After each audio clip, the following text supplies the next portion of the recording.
आज सकाळपासून कोल्हापूर महानगरपालिकेच्या अतिक्रमण निर्मूलन पथकानं पोलीस बंदोबस्तात अतिक्रमण हटवण्याची मोहीम राबवली.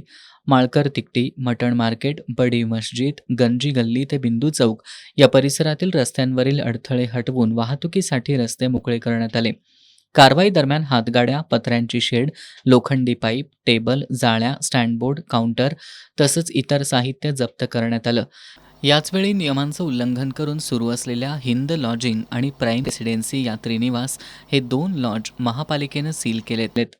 महानगरपालिकेच्या या धडक मोहिमेमुळं अतिक्रमणधारकांमध्ये खळबळ उडाली असून परिसरातील वाहतुकीला होणारा अडथळा दूर झालाय. शहरातील अनधिकृत बांधकामं आणि अतिक्रमणांविरोधात यापुढंही अशीच कठोर कारवाई सुरू राहील असा इशारा महानगरपालिकेच्या सहाय्यक आयुक्त स्वाती दुधाणे यांनी दिलाय. आज PIL 25/2026 च्या अनुषंगाने ही अतिक्रमण मुक्त कार्यवाही करण्यात आली. यासाठी महानगरपालिकेचे सर्व अधिकारी कर्मचारी, लक्ष्मीपुरी व राजवाडा पोलीस स्टेशनचे सर्व अधिकारी कर्मचारी उपस्थित होते.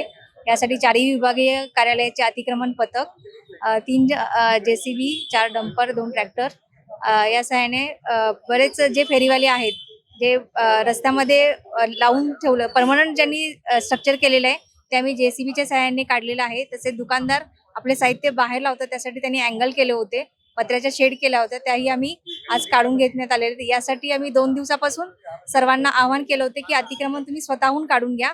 अतिक्रमण साहित्य जप्त केल्यानंतर परत दिलं जात नाही. आज ही कार्यवाही PILच्या अनुषंगाने केलेली आहे आणि अशाच प्रकारे इतर ठिकाणी कोल्हापूर शहरातील इथून पुढे अतिक्रमण कार्यवाही सुरू राहील. आज या परिसरात 2 लॉजिंग होते. त्यांच्याकडे ते आधी रेसिडेन्शियल परवाना आहे, त्यांच्याकडे चेंज ऑफ यूज नाहीये आणि तिथं त्यांनी लॉज हे केलेला आहे व्यवसाय सुरू.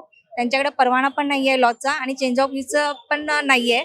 त्यामुळे ते आम्ही दोन्ही लॉज आज सील केलेले आहेत.